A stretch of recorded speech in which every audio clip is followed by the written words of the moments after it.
Chair will go ahead and call this meeting to order, this subcommittee meeting. We're hearing only. Folks are moving around. There were meetings after session, and we'll have some more meeting members join, I'm sure. Since this is the first meeting on the bill and a hearing only, we'll go ahead and move forward and let the gentleman start his presentation. We have HB 449, LC 364612. Is that right? Yes, sir. You have the floor. Chairman, members of the committee. HB 449 just introduced a few days ago. Appreciate it being in y'all's committee. This has to do with GUCC, the Georgia Utility Coordinating Council. The main goal in this bill, and we hear this a lot from other departments, DOT is a great example, and I had a little interest over there a few years ago. The main objective is safety, and so we're taking a look at this code section to see how we can improve it. There are a number of organizations, 14 to 16 organizations that meet under this nonprofit council, and they look at ways to improve the efficiency of permitting for underground, for digging, and so that's kind of the direction. It came from Congress had instructed the U.S. DOT through their Pipeline and Hazardous Materials Administration to set up a set of standards and a process that states would use to make sure that we do have that safety factor in place.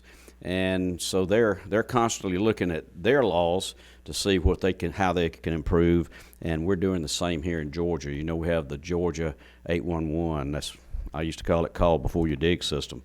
And one example that we're trying to do, and the whole goal is to stay ahead of the federal government and be as safe and as efficient as possible, because we certainly don't want, we like our local control as a state. We don't want the federal government to come down and start putting their emphasis on what we're doing here in the state. We want to have our control over it, so therefore we want to make sure that we're implementing the right items. One great example that I can give you that's in the bill, it talks about calling 911. If you hit a gas or a hazardous liquid material when you're digging, a contractor does that, an excavator, they're to call 911 and report this incident. It also, the bill, it gives clarification on when Georgia 811 is available. May have been a little foggy, so this association with all these different groups got together and they said, how can we make this more definite when they're open for business? And the example used in the bill has to do with Christmas Day. Depending on what day of the week it falls on, they celebrate it maybe a day ahead. If it's Friday, or if it's Sunday, they celebrate 2 days after on Tuesday. So that's some of the clarification that's put in the bill also. And feel free to stop me as I go along if anybody's got a question. But you said this addressed underground digging. What about above ground digging?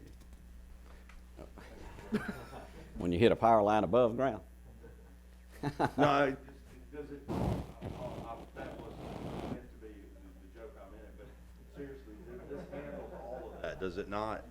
Well, I can't speak, and I have an expert here. Rick Lund is here with, and he's executive director of the association. So well, let me be clear. They don't have to mark. You obviously see the lines, but the same folks they call if they hit a line in the ground, they call the same people. I would if say. They run into one above ground. Above ground facilities, there's an Overhead Protection Act, and so they can call there. That's call the.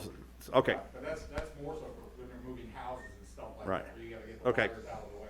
Yeah, it was a bit of fun with you on the above ground digging, but the serious question is, right. So there is a different number you would call to make aware of those facilities. All right, I'll ask. You call the same number. Okay. But there's a different law, a different bill, and different requirements for above ground. Fair enough.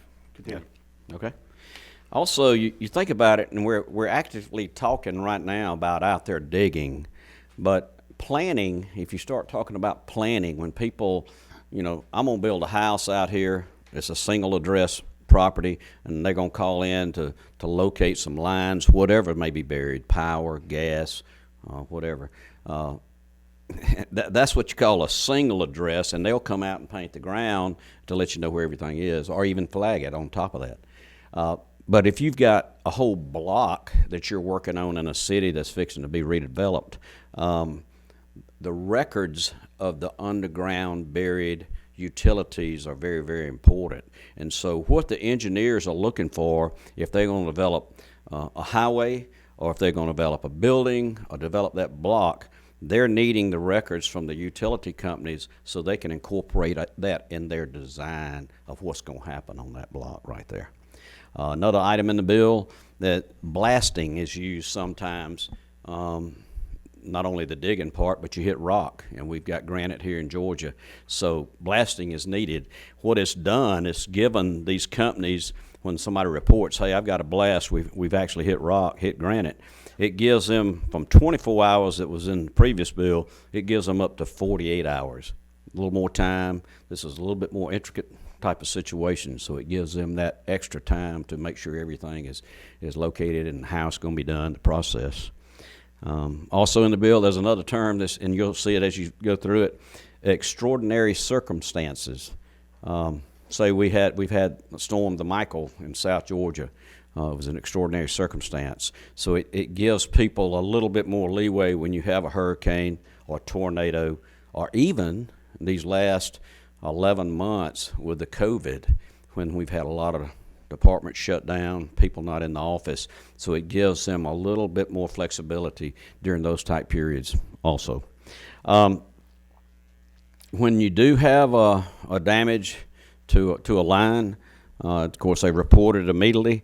And when they go to get that permit, just because they've called and asked for the permit doesn't mean they can start work. They've got to wait for those people to come out from the companies and locate those lines. Just because you called in, oh, I called yesterday and they know about this. Well, you can't start till you have it located. But when they do have a complication and they hit one of the lines, they need to it asks that they immediately come out and start the investigation. And then when you get into hitting a line, what's the other term we use? The statute of limitations on liability, that comes into play. And talking with the PSC, the 3-year term, 3-year period came into effect, and they were good with that 3-year period, so that has been put into it. So they need to investigate within that 3 years, and if it goes out 4 or 5 years, this bill would say that's no longer any good. You got to stay within that 3-year window. These organizations I mentioned, some of them I'll name: ACCG, GMA, Georgia Highway Contractors, GDOT. Of course, we mentioned PSC, and PSC doesn't take a position on bills. You know, they listen to bills, they offer suggestions, but they don't jump on one side or the other.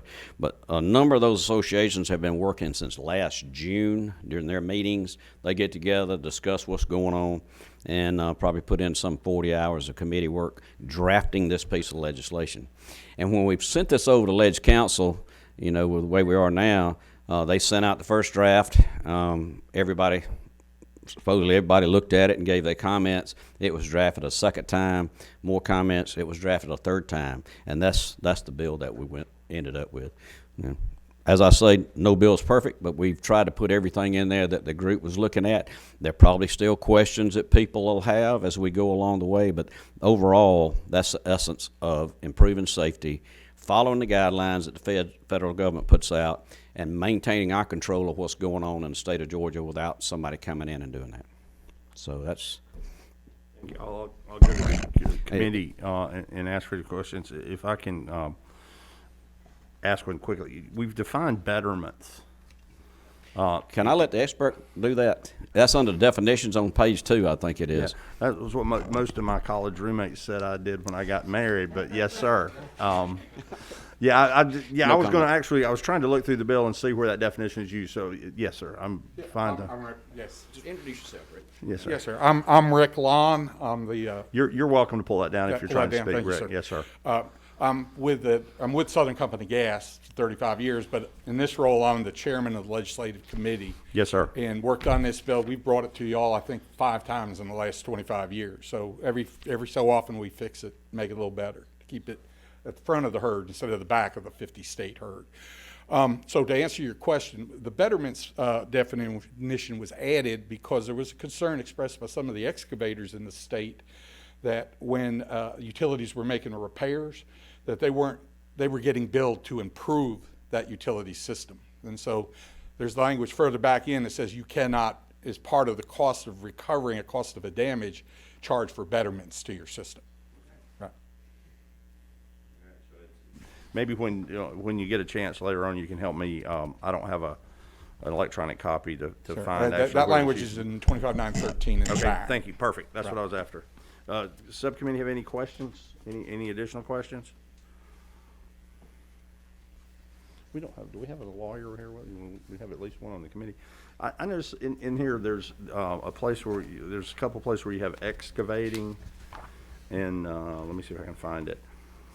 And you just changed the order. Is that just about? From blasting and Yes. excavating to excavating and blasting, that was legislative council trying to make us consistent. Okay, that's improving fine. the previous version of the I bill. suspected that's what it was. I just didn't know if one had a different shot, if you, we refer to As many things years around- as I've looked at this, I never recognized that the order was reversed Okay. in a couple of parts of the No, statute. fine, that's just for consistency. Okay. Line 567. Okay, yeah, if folks are looking at that on line 567 is where that new definition is used. Any questions? Any questions from the committee? Do you have anybody additional, Rick or Representative Smith, that wants to testify? Just the two of us, that is all I have in the room, unless somebody in the room No, would like to say anything. anyone wishes to speak on the matter? Anyone? All right, hearing none, I'm going to ask the subcommittee to take this under advisement. I'm sorry, we do have a number 15. Yes, sir, Representative Carson. Chairman Thank you. Carson. Thank you, Chairman. I just wanted to ask to my friend, Representative Smith, as well as to you, sir, is there any opposition to what you're proposing, and how widely is this known among various industry groups, and is there any opposition to what's being proposed here? I'll say too, I know there are always questions because we don't always get it exactly like we want, but we have 14 to 16 organizations here. We still have people asking questions after 3 drafts, so we continually talk with them. I know Rick's going to be talking to people right after the meeting today, but Sure. just Yeah, I mean, ultimately, the committee that Representative Smith referenced, GUCC, the legislative committee is made up of about 50 to 60 individuals representing all of the major utilities, all of the major contractor groups for the state, PSC, GDOT, who else is on there? PSC attends in that regard. And all of these entities, yeah, there was no opposition. We had 16 organizations all vote in support of the bill. None voted in opposition. We try to do this. And the 5 times that I've been involved bringing you this bill over the last 25 years, only once have we not had consensus in that regard. Now, does that not mean, is there somebody in the corner that we're not aware of? Yeah. Maybe so, but they didn't participate in the process of these meetings throughout the summer and fall. Can I have a follow-up? Sure. Just as a follow-up, if you could provide, as we further get into this process, Representative Smith, if we, just some letters of support, what have you, because, you know, this industry, Brad knows a lot about this, but this industry is probably foreign to some of us, definitely some of us on the full committee. So having those letters of support and endorsement from your organizations and the 16 groups, that would be very, very helpful, to be quite honestly. We'll put out that and ask for that support. And it doesn't have to be today or tomorrow, I don't think, but just, you know, as we go through this process. Certainly. Thank you, Mr. Chairman. thank you, Mr. Chairman. We'd be glad to do that. Be glad. Thank you. Number 11, is that Chairman Dryer? Yeah, Yes, sir. thank you so much, Chairman Martin. And I was trying not to muck this at all because I don't understand it well enough, but on lines 566 through 569, it says an investigation of damage shall be initiated by the completion of the next business day. Who has that burden to initiate an investigation? The You want me- utility company, but Yes, the utilities have an obligation under, sorry, thank you. Talking to the microphone because there's people looking. Certainly.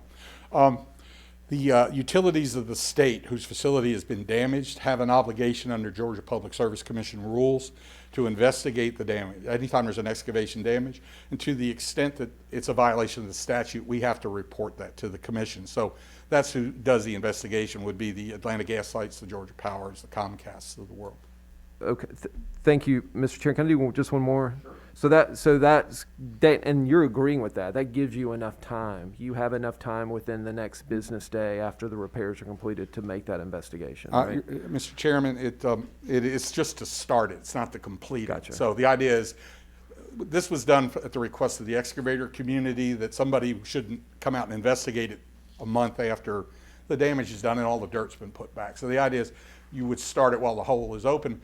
And in many cases, the repairing crew is starting that investigation. They're taking pictures of the locate marks and measuring things and that. So, yes, we can support that. Sounds like you guys have already come to the table, all the stakeholders, and come up with a fair system on this, right? Yeah, that's great. exactly Thank you. what we're trying to be, is fair. Thank you. Thank you, and thanks for presenting. And I guess, Chairman Smith, I will let you close again, but let me make this statement if I can. Given this, there's a lot of, I won't say moving parts in the bill, but a lot of little changes. You got a good group that sounds like they've worked together. We're Thursday afternoon. We're not going to be in session tomorrow. We have the weekend Monday. Normally, the full committee meets on Tuesday.